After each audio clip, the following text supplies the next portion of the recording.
Welcome to Sizzle Fantasy Sports, the channel with the most sizzling hot fantasy takes and analysis, presented by your host, Gavin. Rodgers clean pocket, throws the middle to Etienne, touchdown, and a dagger! How's it going, and welcome back to the SFS channel. My name's Gavin, and today I've got some more fantasy football content following NFL draft weekend. The last video I put out was my top 10 overall rookies in Dynasty fantasy football following that draft, where I just got out some more information and talked a little bit about the situation and landing spots for these players. Today I'm pivoting a little bit and zoning in on the running backs. I've got about 8 of them that I'm going to be talking about for you all today, and we're going to be going over some of the most important details you need to know about these guys heading into your rookie dynasty drafts. And if you're here just for some redraft content, I've got plenty of stuff to talk about there for you as well. So if you're new around here to the channel, make sure to head down and click that subscribe button and turn the bell on so you're notified whenever I come out with a new video. Also, go check out some of our socials at the top of your screen here. That's how you get notified about community events that we've got going on here on the channel and some other important info that you might be interested in as well. So thank you so much for tuning in to today's video, and let's get started. All right, I've got about 8 running backs that I'm going to talk about in today's video. We're starting at number 8 and going in descending order all the way up until my number 1 player in this rookie class at the running back position. But something I want to preface very quickly before I get too deep into any information or details about these players is that you guys, these ratings and these rankings I have, they're really nice. It's awesome to put up a number next to these players on the screen, but it's highly subject to change. We're so early in the offseason. It's early May as this video is being made, and we're going to learn so much information throughout training camp, the offseason, heading into preseason. Injuries are going to happen and so much more that this order is going to get shuffled up and down. We might even see players that aren't on this list make an appearance and jump up the spots on this rankings list because we just don't have enough information on these guys and how they're going to be using their new offenses. So with that being said, Tuba Hubbard is my current running back 8 in the rookie class, who's headed to Carolina to play for the Panthers, who snatched him up in the mid-rounds of the draft. Tuba Hubbard, a very explosive player in the open field. You might as well kiss him goodbye. He has some really, really good open field explosiveness. My one knock on him is that he tends to kind of go down on first contact a lot of times on tape. Now, this is something that can be fixed. He can bulk up a little bit. Who knows? Maybe he hasn't put his pads down enough at the college level. But I think that's something that is important to consider here. Like I said, very explosive in the open field, and if you give him too much space, he's gone. But he's not necessarily a player that's going to break off of tackles and give you a whole lot of yards after contact. Nonetheless, I think this guy has a lot of opportunity to be used very well in Matt Rule's offense, and I think he will put him to some good usage here. The one main barrier that he has to fantasy success is obviously quite a large one, and that's Christian McCaffrey plays in his offense. CMC is a RB1 or 2 in the overall fantasy realm of things, not just this rookie class, because obviously he's a vet and been around for a while. CMC is as good as it gets. I'd put him up there with maybe Dalvin Cook and potentially Alvin Kamara, but who knows with his offensive situation, That's a discussion for another video. Tuba Hubbard has a very, very solid RB in front of him, but the one thing that gives me some hope and some optimism that maybe we'll see Tuba Hubbard sprinkled in there is CMC had a lot of injury concerns last year. He missed a lot of time on the football field because he was banged up and he just wasn't available to play. This is why we saw Mike Davis take over for the majority of last season and get a lot of reps, and now he's currently slated as the starter in Atlanta because of how well he produced in the opportunity given with the Panthers. So if CMC either sees a reduction in the amount of workload he's given in order to preserve his health and keep him on the field, or whether we see CMC continue to be used up and injured again,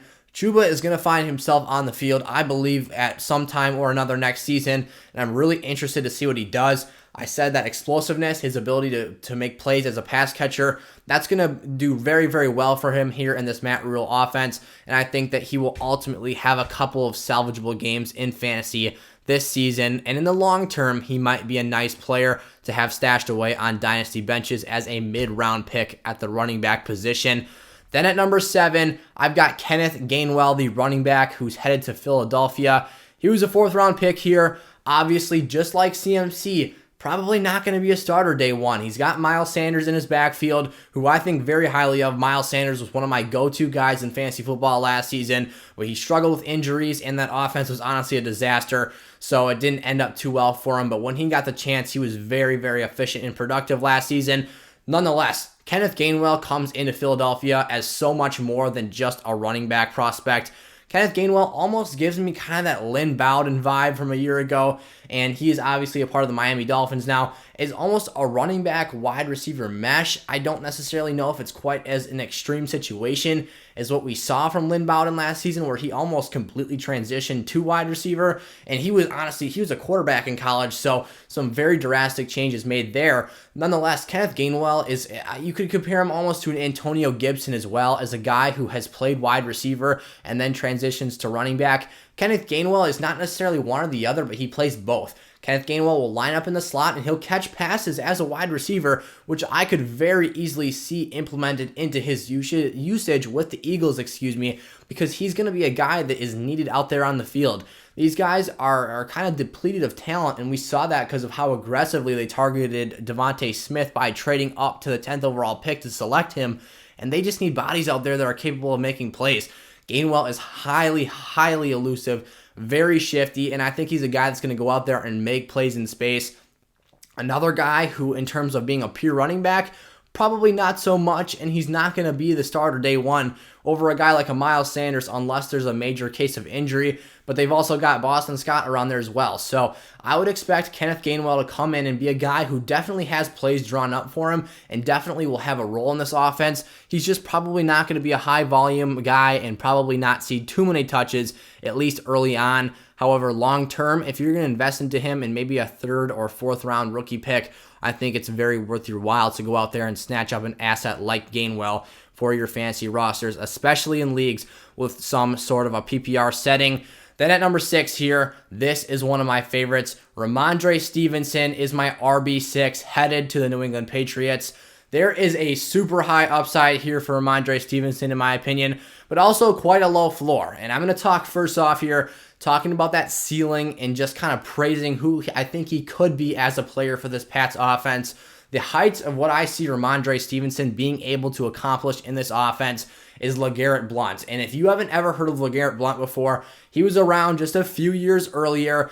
This dude was a human wrecking ball, a battering ram for this Pats offense. He led the league in rushing touchdowns one of his last years with the Patriots because he was just a goal line monster, a very big-bodied dude, just like Ramondre Stevenson, a power back who would just ram people over at the goal line and impose his will on defenders to get in the end zone. I don't think Ramondre Stevenson is going to be a bell cow in this offense. I don't think you can expect him to get 20 carries, but I think you very well can expect him to see some goal line opportunities. If you're in a standard league, go snatch this dude up in the 3rd or 4th round of your rookie dynasty drafts. Ramondre Stevenson will be very, very valuable. If you're in a redraft league, draft Ramondre Stevenson and stash him down at the bottom levels of your bench because we're not going to see him start day one. A report actually just came out the other day that Sony Michel and Damian Harris are the 1-2 punch.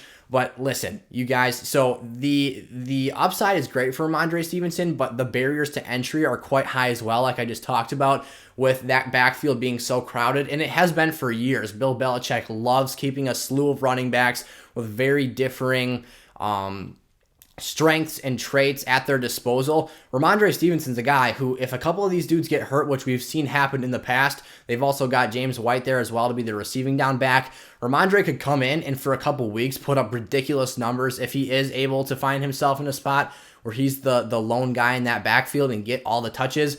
He can come out there and win a couple weeks for you. He is going to be that good. I think that the goal line upside is phenomenal here. He's kind of a high-risk, high-reward player, but I think the upside is great. I wouldn't overdraft him. That's something that's very key.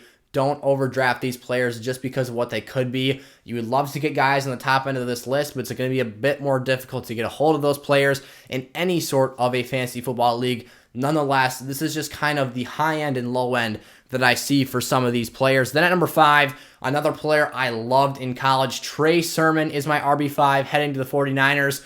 Just like Ramondre Stevenson, he's in a committee-style backfield. Kyle Shanahan in the 49ers offense feeds the hot hand, and you're probably thinking to yourself right now, Gavin, they've got Raheem Mostert, they've got Jerick McKinnon. They just went out there and signed the backup running back for the New York Giants last season.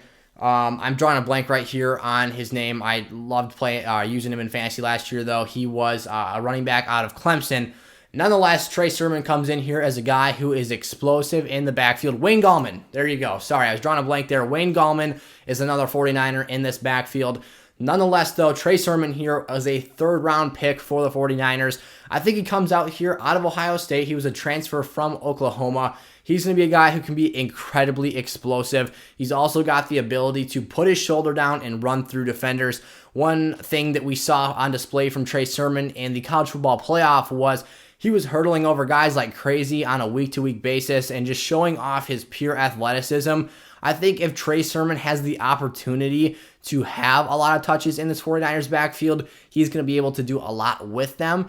And while I talked about three other guys who are probably at the beginning of the season going to be in line to get touches over Trey Sermon, there's a very real chance that we see him out there and available to play and start at some point in the year, because the 49ers backfield is like an injury committee. These guys never seem to be able to stay healthy. Raheem Mostert is dominant on the field when he's there, but it seems like he's much more unavailable than he actually is available, because he finds a way to get dinged up in some way, shape, or form. Jerick McKinnon, another super injury-prone running back. So Trey Sermon, by midseason, could find himself in a spot where one or two of these guys have had a season-ending injury and they're really thin at the running back position, like we saw last year and honestly the year before that, which is how Raheem Mostert got elevated into his role and kind of burst onto the scene. So a lot is going to have to happen for these back three players to get on the football field, but trust me, if they're able to, I think that they're going to do a lot of work and have a really successful time out there. The opportunity for running backs is kind of few and far between in this age of fantasy football, and you don't really find bell cows that easy anymore because the position is so diluted. But these are players with really high talent, really high upside. It's just a higher risk that these guys end up busting on you if you're unable to get one of those top dogs who have locked up a starting spot. Then at number 4 here, the last player that isn't necessarily going to come in and be a day one starter necessarily, for me, is Michael Carter, the RB4 headed to the Jets. I think Michael Carter is going to be very serviceable in this offense. They've tried to make it super quarterback friendly to Zach Wilson there in New York, picking their first 4 selections, I believe, were on the offensive side of the ball. So they are trying to give him some weapons to work with.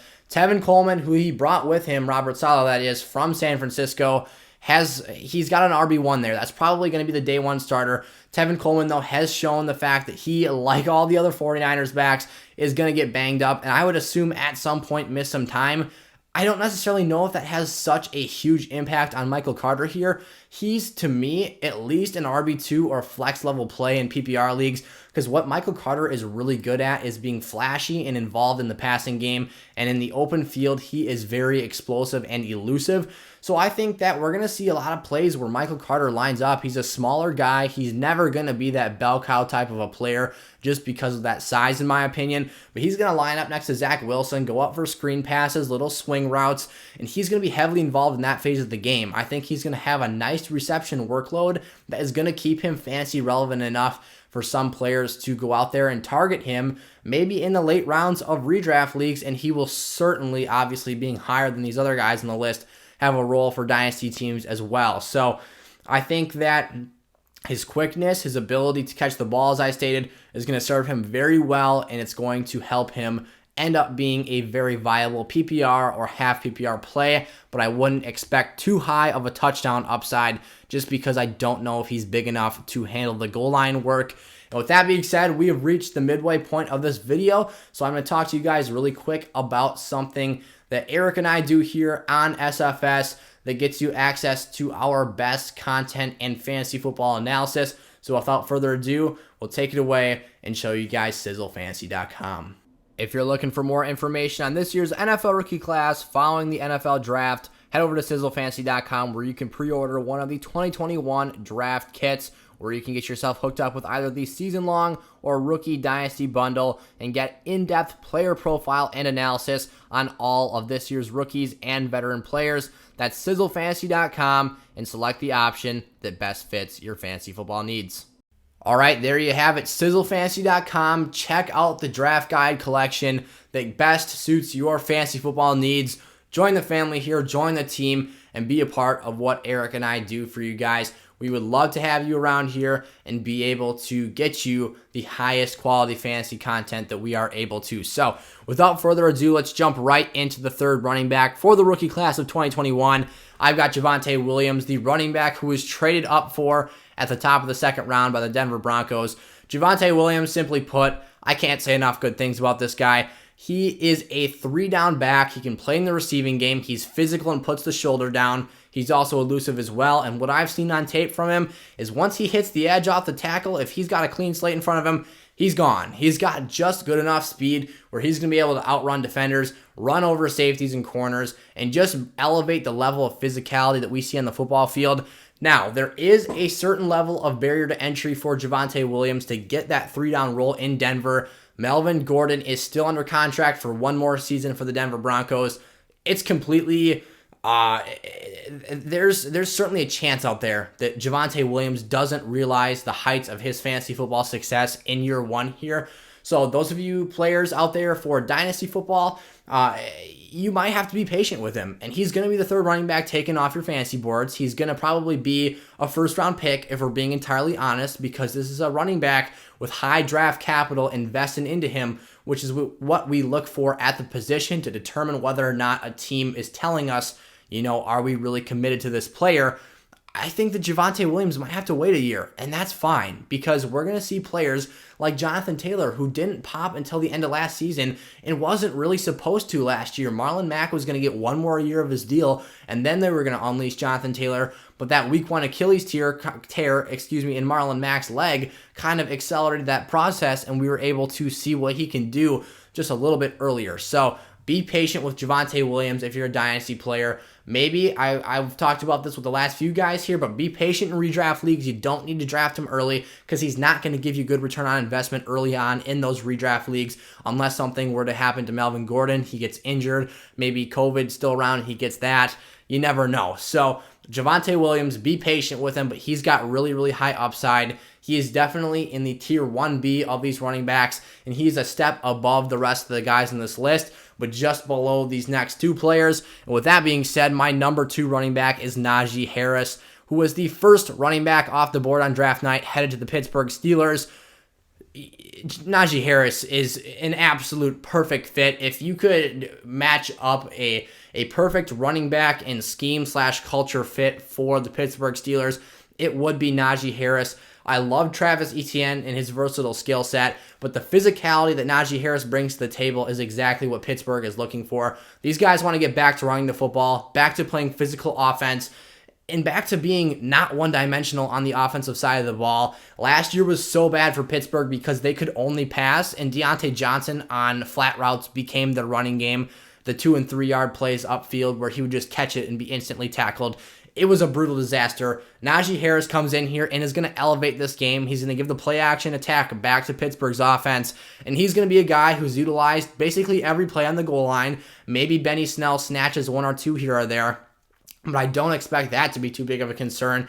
Benny Snell is also not going to be coming on the field to overtake him in the passing game, so I think we can be very comfortable to assume Najee Harris will be the passing down back for Pittsburgh. And I think the only thing that keeps him below Travis Etienne for me is the upside and the explosive factor, because that's just not what Najee Harris did in his time at Alabama. He's going to be a guy that consistently falls forward, gains positive yardage each and every play, but he's not going to hit home run balls. And with that being said, at number 1, I've got Travis Etienne for that sole reason. Travis Etienne's a home run hitter. This guy in the open field is just like some of the other players that I talked about being more explosive on this list. He's gone when you give him the open space in the field. He's heading to Jacksonville, where unfortunately, by James Robinson, you're not going to be the starter anymore. He had a great run as an undrafted rookie and was very, very productive. A high-level RB2, low-level RB1, whatever you want to classify him as for last season.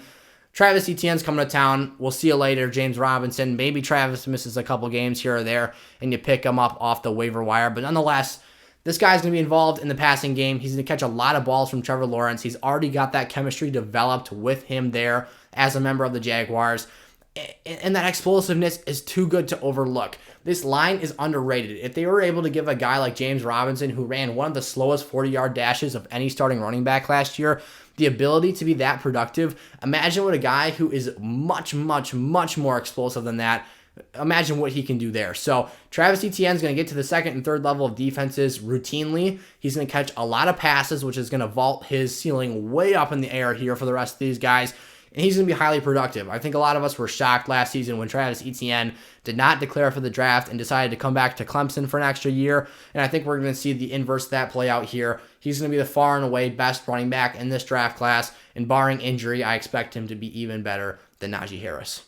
There you have it. Those were my top 8 fantasy football running backs in the rookie class of 2021 for Dynasty Fantasy Football. We talked about redraft as well in there, and we'll be getting that content certainly as well for you all throughout this offseason and talking heavily about all things fantasy football. So let me know down in the comment section if you got any questions regarding your Dynasty team, regarding a draft coming up, whatever it is. Let me know down there in the comment section below, and I'll do my best to get you guys hooked up with answers and basically provide whatever it is that you need from me for your fantasy football team. So remember to go over to sizzlefantasy.com, check out some of our draft guide kits, or even SFS Gold, which is our monthly subscription to get access to all of Eric and I's best content here on the SFS channel, as well as go and plug our socials as well and hit us up on there. So without further ado, you guys, thank you so much for watching today's video. I'll see you all next time. Peace out.